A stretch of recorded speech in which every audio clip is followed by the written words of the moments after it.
Hi fans, and welcome to this Week 2 edition of the Woodland Hills Football Network pregame show. Last Friday night, the Wolverines shut out the Peters Township Indians 37-0. This week, they'll host the Bethel Park Black Hawks, who really took it to Pittsburgh Central Catholic before ultimately losing in the fourth quarter. We're going to sit down with Woodland Hills head coach George Novak to review last week's victory over Peters Township. We'll also talk about this week's game against the Black Hawks, and we'll let you see highlights of last week's game. All of that and more on the pregame show right here on the Woodland Hills Football Network.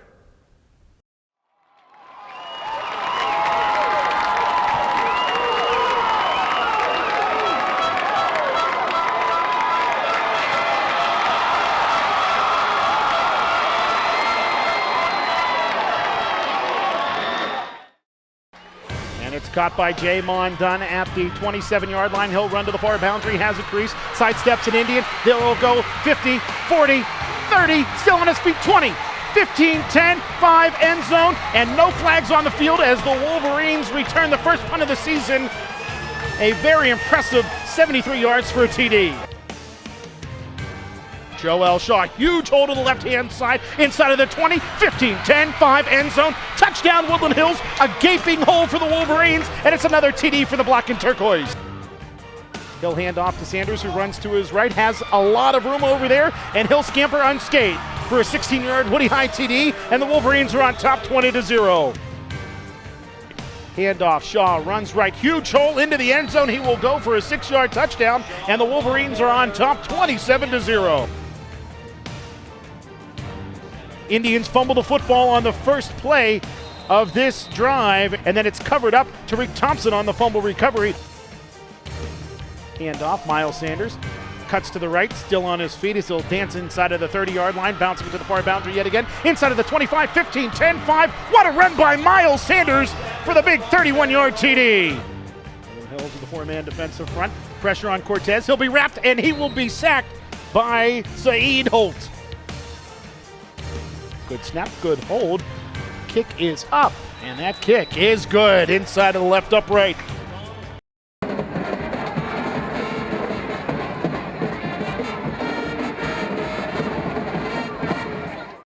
We are the Woodland Hills Wolverines. Since 1987, we've been a part of some of the most electrifying football games in Western Pennsylvania, and we've established a national reputation of excellence. Whether you're a former player, a Woody High alum, a parent, or a fan, you're part of our Wolverine family. And now you can join us by becoming a part of our new booster club, the Wolverine Nation.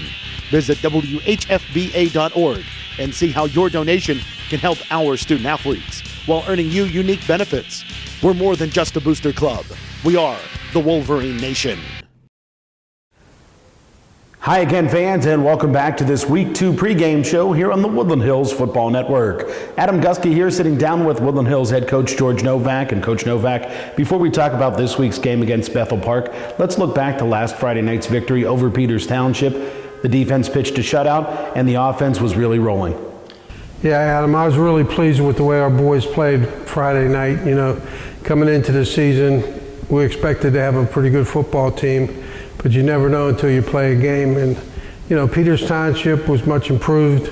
They looked very good in their scrimmage, both on offense and defense. They scrimmaged two good teams, Montour and Thomas Jefferson, so we didn't know what to expect.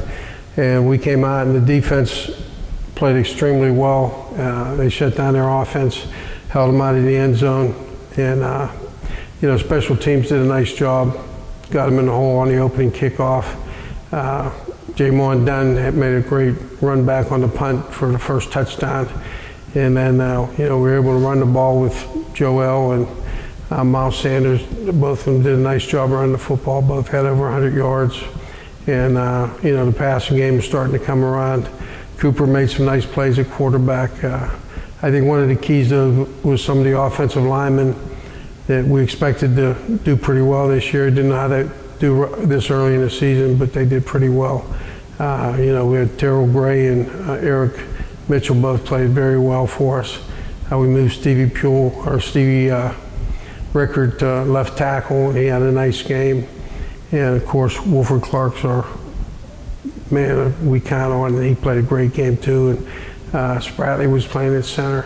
Lamont Spratly. He did a nice job. So, they kind of gelled together, and we were real excited about that. Coach, Fred and I talked about this during the broadcast last week, but there's a lot to be said to going away to camp, like Camp Twin Echoes. It really seems to build cohesiveness earlier in the season, something we hadn't seen over the past couple years. Yeah, we haven't gone to camp since 2009, and I thought the team needed to get out, get away from everything back home, their parents, their girlfriends, their radios, their cell phones. It's pretty primitive out there, and they weren't allowed to bring anything with them, so they didn't know about the news, neither did we, anything that happened in the world. It was just us up there in the mountains. It was all football, and they got to bond together in that type of environment. Coach, you touched on a lot of individual performances that shone brightly for the Wolverines last week, but one thing you didn't mention was Michael McAllister. That kid came out of nowhere and played a terrific game. Michael's one of our junior linemen. He plays offensive line and defensive line. He actually started on the defensive line for us and did a great job. He's a smart kid, plays well, is getting bigger, faster, and stronger. Still needs to learn a lot about the game, what to do, but we're real excited about him and his potential. Coach, last week you talked about some of the basketball players and them making an impact on the football team, and we saw them in the starting lineup this past week as well. Avram Abramovich played some of the receiver, and he's raw. He's about as raw as you can get, and he needs more and more playing time and more experience. Tyrese is a backup quarterback now, and he's learning the system, and he's doing a nice job for us. Dede Robinson plays tight end, defensive end. He gets to play when we go double tight. He's our other tight end. He's learning, but they're all very hard workers. They're learning the game, and they're going to help us more and more as the season goes along here. Let's talk about Bethel Park, a team that really gave Central Catholic all they could handle a week ago. Yeah, Bethel, I think, is one of the sleeper teams in the WPIL. They were ranked in the top 10, but they played the #1 seed, #1 team in the state, and it was 7-6 in the third quarter. And they were in the football game with them the whole way. They play very good defense, and they play. The quarterback's a 4-year starter. Levi Matheny, he's the coach's son. I have a lot of respect for Coach Matheny. He's a good friend. Jeff and I have been coaching against each other for 20 years. Very knowledgeable, and he gets the most out of his players. I think, he's a guy that, given the same amount of talent as somebody else, he can win the football game. He plays without as much talent sometimes, and just like against Central had a lot more talent. He hung in the game and almost pulled it off. Coach, for the first time in a long time, we opened up the season with a couple of home games. Talk about that privilege of starting at home. Well, I think it's a big plus for us, especially this being Cooper's first year at quarterback. He gets to settle in, and, for his first game, I thought he had a really good game. He also played some safety for us. He's a good athlete, and, he got to continue to grow and develop. In the passing game, got to become more and more a part of our offense. We got to get, Jermaine Wynn and Dunn and Stevie Puel more involved with the offense, catching the ball, getting us some plays, because teams are going to put a lot of people in the box, and we got to be able to throw the ball. And I think Cooper's the guy that could do it. Coach, you touched on Cooper playing safety. The starting safety that we anticipated, Jeremiah Jones, out of the lineup last week. What's his prognosis? He'll probably be out for a few weeks, but he has a lot of potential to come back and be a real contributor to this football team. I thought he's a Division I safety, and he got to wait till he gets back ready to play, and it'll be a few weeks. Always take an opportunity to talk about some of the Wolverine alumni, and something very special happened this past Saturday at Heinz Field. 5 Woodland Hills Wolverines on the field at the same time playing for the Pitt Panthers. Yeah, I was so proud and so excited, to be there at the game, and actually 4 of our guys started. Michael Caprera started middle linebacker. Lafayette Pitts was at corner. Of course, he was one of the captains. Juan Price was defensive end. KK Mosley Smith was defensive tackle. And Javante Pitts got in at safety. He did a great job. He made a few tackles there. Lafayette had a good game, a couple pass breakups. Michael Capria made some nice tackles, and KK and Javante made a couple real nice plays. Juan Price made a nice sack, and he pressured the quarterback the whole game. It was a great game to watch. You know, Youngstown State came to play, and they had some weapons. They had some good speed, and you know, every time Pitt would get a 2-touchdown lead, they'd make a big play and get back in it. So it was an exciting game the whole way through. Coach Novak, thanks a lot for your time. Good luck this week against the Black Hawks, and we'll talk to you again next week. We'll be right back with more of the pregame show right after this here on the Woodland Hills Football Network. Hi Wolverine fans, I'm Eric Schuley, and this is week 2 of the Wolverine Watch. On Saturday at 8 a.m., the Wolverine cross-country team will take part in the Red, White, and Blue Classic at Shenley Oval. Then on Tuesday, they will head to Boyce Park for the Plum High School section meet at 3:30. The field hockey team will play at Oakland Catholic on Tuesday at 6 o'clock, then on Wednesday at 6 at Hempfield. JV football will face off with the Bethel Park Black Hawks on their turf on Saturday morning at 10 a.m. As for the boys' golf squad, they have a date with the Gateway Gators at home on Tuesday at 2:30. Also on Tuesday, boys' soccer will battle the Gusky area Cavaliers at home at 5 o'clock, and then the Brashear Bulls at home on Wednesday at 5.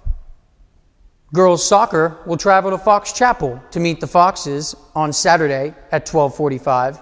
Then they will play Gusky on Monday at 4 at home, and then an away game at McKeesport on Tuesday at 5. Girls tennis will host the North Hills Indians on Monday at 3:30. On Tuesday at 7:30, girls volleyball will be at the Shaler Titans, and on Wednesday they will challenge Carrick on the Raiders court at 7:30. That'll do it for this week's edition of the Wolverine Watch. We'll be back with more of the pregame show right after this. Talk to you again next week. All right, fans, let's see where the Wolverines stand in the Southeastern Conference.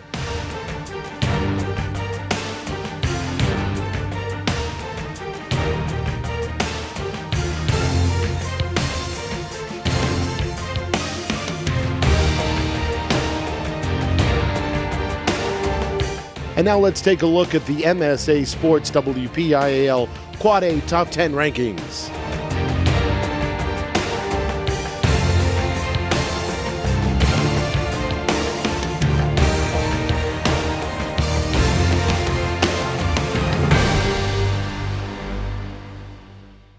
Again, fans, we thank you for joining us for this Week 2 edition of the Woodland Hills Football Network pregame show. Don't forget, you can tune into this Friday night's game live on television on Monroeville Comcast Cable Channel 13, Penn Hills Comcast Cable Channel 98, Verizon Fios Channel 37, and on our YouTube channel. As always, our radio broadcast can be heard on our flagship radio station, AM 1550 WZUM, and on the web at woodlandhillsfootballnetwork.com. Our radio broadcast is also live and archived on msasports.net. And don't forget, you can tune in to replays of Friday night's game on all of our television affiliates and our YouTube channel. For everybody at the Woodland Hills Football Network, I'm Adam Gusky, and we'll talk to you again next week as the Wolverines take on the Shaler Titans. This has been a presentation of the Woodland Hills Football Network. Watch us on YouTube, like us on Facebook, follow us on Twitter, and as always, visit us at woodlandhillsfootballnetwork.com.